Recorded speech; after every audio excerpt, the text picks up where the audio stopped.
কানতে কানতে চোখের মাঝখান দিয়ে দাগ পড়ে গেছে। কোন কোন মুফাসসিরিনে কেরাম বলছেন আল্লাহ তাআলার কাছে 350 বছরের ভিতরে মাথা উপরের দিকে উঠায় নাই, মাথা নিচের দিকে দিয়ে শুধু কান্না আর কান্না। 350 বছর পরে আর এই 350 বছর পর্যন্ত তিনি এই কথাই আল্লাহর কাছে বলছিলেন, রব্বানা যালামনা আনফুসানা ওয়া ইল্লাম তাগফির লানা ওয়া তারহামনা লানাকুনান্না মিনাল খাসিরিন।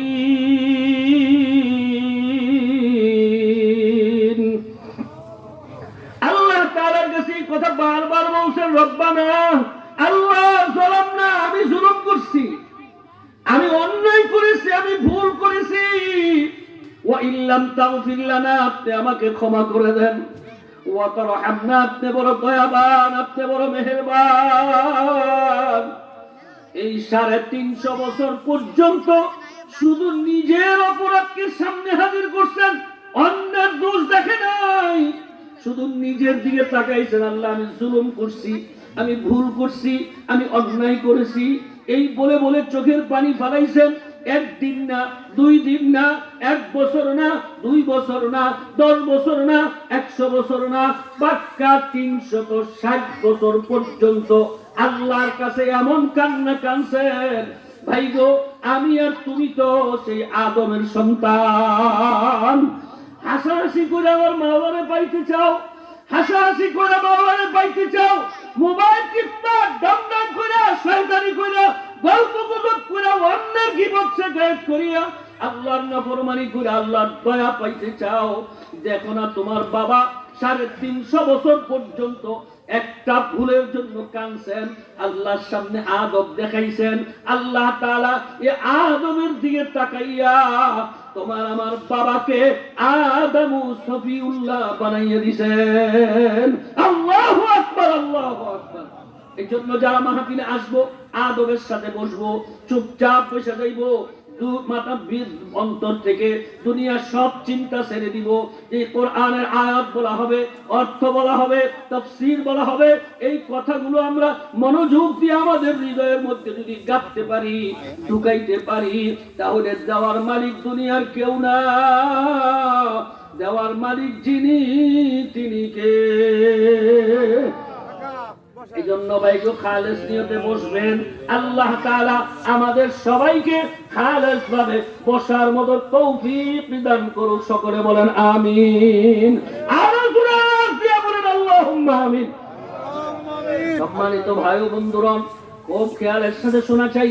বলতেছিলাম জমিনের উপরে, বলেন কোথায়? আরে সবাই কথা বলেন না, রাগ করছেন নাকি? আওয়াজ মনে হয় ঢুকে না মাথায়। জোরে বলেন, জমিনের উপরে। কোথায়? জোরে বলেন। জমিনের উপরে যেই মানুষটা ভালোভাবে চলে, জমিনের নিচেও আল্লাহ সেই মানুষটারে ভালো রাখবে।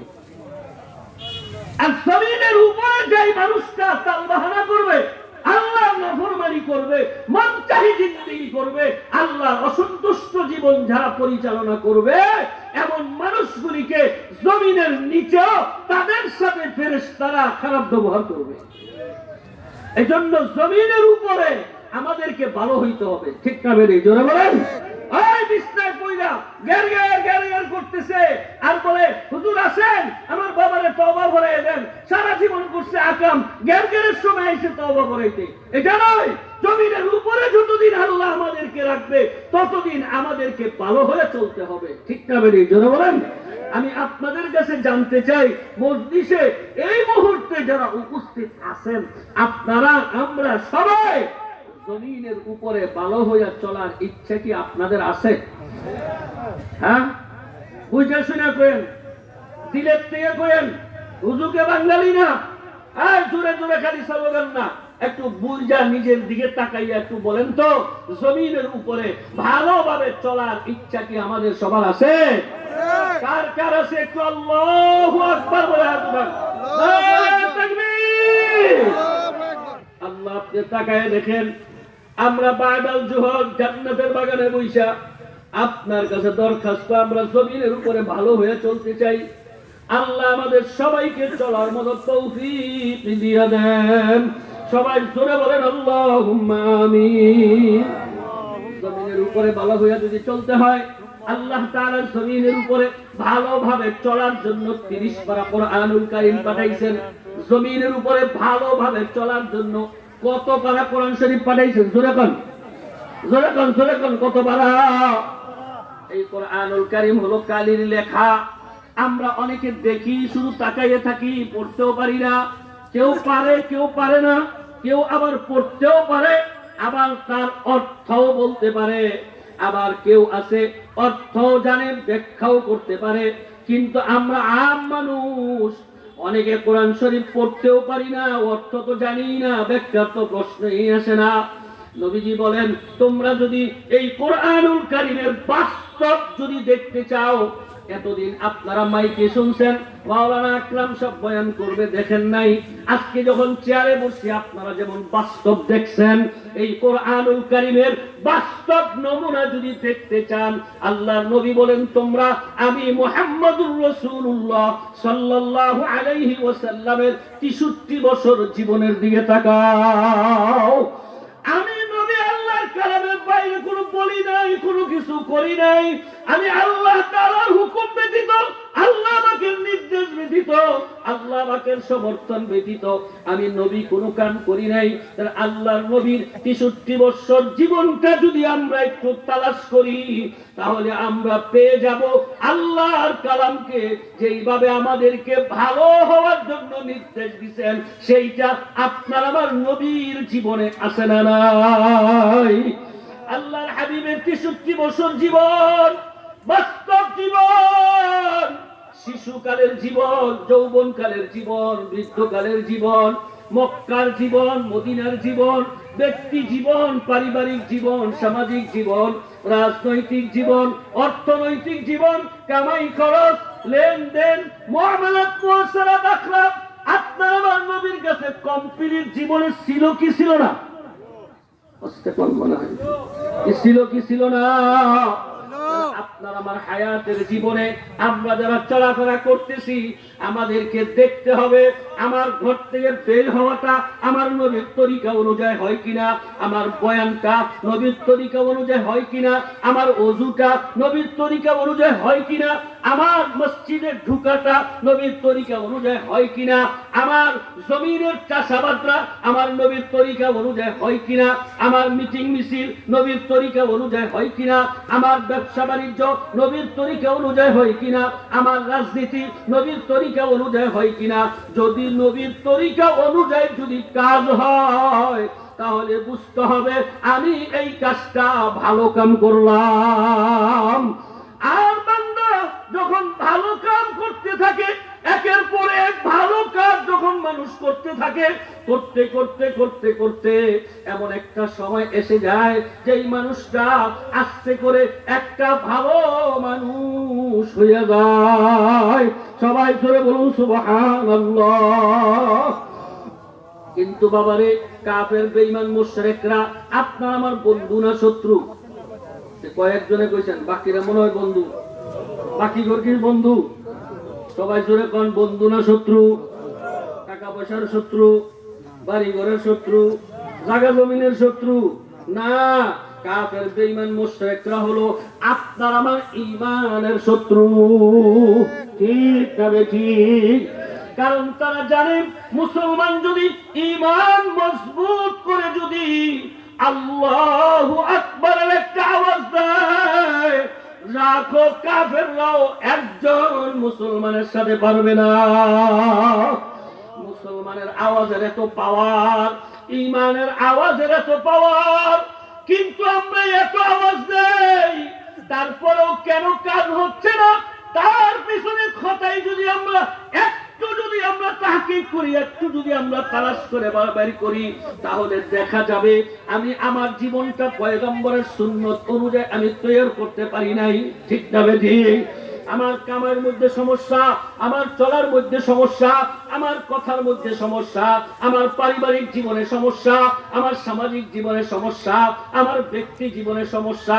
এই কারণে আমার ঈমান বাড়তেছে না, ঈমান মজবুত হইতেছে না, যার কারণে আমার ডাকের আওয়াজে কোনো অ্যাকশন হয় না।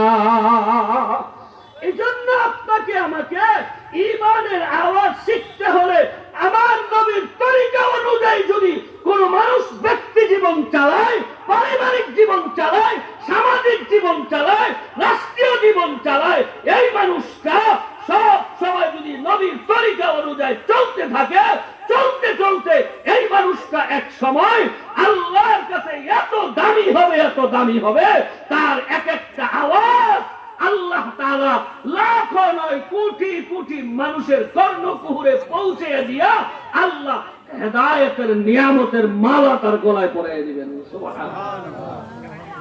এই জন্য ভাইগো বাংলাদেশে কওমি মাদ্রাসা, এই যে কওম চালায়েক মাদ্রাসা, আপনাদের এখানে আছে তাজবিদুল কোরআন মাদ্রাসা, আপনি মাদ্রাসার দিকে তাকান, উস্তাদের দিকে তাকান, ছাত্রর দিকে তাকান, তাদের পোশাকটা যেমন সুন্নত তরিকায়, মাথার টুপিরা সুন্নত তরিকায়, যখন খানা খাইতে বসে ওস্তাদরা লাঠি হাতে লইয়া হাঁটতে থাকে আর দেখে কে দোয়া করে নাই, কে দস্তরখানা বিছায় নাই, কে দস্তরখানায় খাবার উঠায় খায় না, এইগুলো উস্তাদরা হাতে কলমে শিক্ষা দেয়। এই খাবারের সুন্নত, দস্তরখানার সুন্নত, কাপড়ের সুন্নত, ওযুর সুন্নত, অর্থাৎ একটা মানুষ প্রাথমিক জীবনে চলার সুন্নত। এরপরে যখন আস্তে আস্তে বড় হইতে থাকে, কিতাবাদির দিকে মিজান নাহমির পড়তে থাকে, কাফিয়া সরেজামি পড়তে থাকে, তখন তার মধ্যে সামাজিক সুন্নত, পারিবারিক সুন্নত, রাষ্ট্রীয় সুন্নতের আলোচনা যখন কিতাবের মধ্যে আসে, যার কারণে একজন কওমি মাদ্রাসার, একটা নুরানি মাদ্রাসার থেকে একটা ছাত্রকে তার জীবনের প্রথম আল্লাহর হাবিবের সুন্নতের উপরে তার জীবনটা তৈরি করা হয়। কারণ ভাইকে মনে রেখো, সুন্নতের আমল ছেড়ে দিয়া যত বড় নেতাই হও না কেন, কখনো তোমার নেতৃত্ব সফল কাম হবে না। যদি সুন্নতের উপরে যত বেশি আমলকে মজবুত করবা, তত দেখবা আল্লাহ তাআলা কাজের মধ্যে খায়ের এবং বরকত দিয়ে দিবে। কারণ আমার নবীর প্রত্যেকটা কাজের মধ্যে বরকত। ঠিক তবে ঠিক। এই যে আমরা অনেক সময় মসজিদেও শুনি, আলেমদের মুখেও শুনি, যুদ্ধের ময়দানে সাহাবায়ে কেরামরা যুদ্ধ করতেছিলেন, যুদ্ধের মাঝখানে যুদ্ধ বিরতি ঘোষণা হইল, মসজিদের মধ্যে সাহাবায়ে কেরামরা অবস্থান নিলেন, কাফেররা কাফেরদের জায়গায় অবস্থান নিলেন, দুইজনে 2-3 দিনের বিরতি দেওয়া হলো। এর মধ্যে কাফেরদের গোয়েন্দা মুসলমানদের গোয়েন্দারা রাত্রে রাত্রে কাজ চালাইতেছে। মুসলমানরা ভোর রাতে উঠা যখন তারা গাছের ডাল ভাঙ্গা মেসওয়াক করে ওযুর জন্য প্রস্তুতি নেওয়া শুরু করছেন, শত শত সাহাবীরা শত শত মেসওয়াক নিয়ে যখন তারা একই সাথে মেসওয়াক আর ওযুর ব্যবস্থা করতেছিলেন, এই দৃশ্যটা কাফেররা দেখা গোয়েন্দা কাফের যাইয়া তাদের দলের মধ্যে খবর দিছে, ও ভাই তোমরা মুসলমানদের সাথে কালকে যুদ্ধে যাও না। কেন যাইবা না? কি এমন অস্ত্র তাদের মধ্যে আছে? বলে আমি নিজে চোখে দেখে আসছি, তারা যেইভাবে দাঁত ধারাইতেছে আগামী কালকে আমাদের সবাইকে চাবাইয়া খেয়ে ফেলবে। একটা মেসওয়াকের সুন্নাত, একটা মেসওয়াকের সুন্নাত যুদ্ধকে জয় করে ফেলাইছে এক সুন্নতের আমলের বরকতে। আজকে কোন চাপাবা দিতে আসো, তোমার প্যান্ট পরবা, আবশার্ট পরবা, ফুল শার্ট পরবা, টাই পরবা, চুল কেরাসিটায় রাখবা, ইসলামের বার্তা বাজাইবা, কখনো স্বপ্ন পূরণ হবে না। পয়গম্বরের সুন্নত ছাড়া কোনদিন মুসলমানের ইসলাম প্রতিষ্ঠার সুন্নত প্রতিষ্ঠা হবে না, দেশ প্রতিষ্ঠা হবে না। এজন্য কাফেররাও সুন্নতকে ভয় পাইছে। আজকে আমরা সুন্নত থেকে দূরে চলে গেছি, তো কাফেররা আমি এই ফাঁকে দিয়া আমাদের ঘরের মধ্যে কাফের মুশরিকদের নাস্তিকতাবাদ আমাদের ঘরে ঢুকাই দিছে। ঠিক না বেরি জোরে বলেন? আজকে সুন্নত নাই, মেসওয়াক করবে মুসলমান, এটাকে বাদ দিয়া ব্রাশের আমল শুরু হয়ে গেছে। ওলামায়ে কেরাম আসতেছেন, আসবেন, বলবেন, জিজ্ঞাসা করবেন, 1000 বারও যদি ব্রাশ ব্যবহার করে আমার পয়গম্বরের দালার সুন্নতের সওয়াব কোনদিন আমল নামায় হবে না। আজকে সুন্নত চলে দিতেছে, আমরা অনুমোদনে যাইতেছি। এই জন্য আমি আজকের মাহফিল থেকে আপনাদেরকে উদাত্ত আহ্বান জানাবো, আসুন আমরা প্রতিজ্ঞা করি আমাদের ব্যক্তি জীবন থেকে আন্তর্জাতিক জীবন পর্যন্ত আমরা আমার নবীর সুন্নত তরিকায় চইলা একটা ভালো মানুষ জমিনের উপরে হয়ে থাকবো। রাজি আছি তো ইনশাআল্লাহ? আল্লাহ আমাদের সবাইকে কবুল করেন, জোরে বলেন আমিন।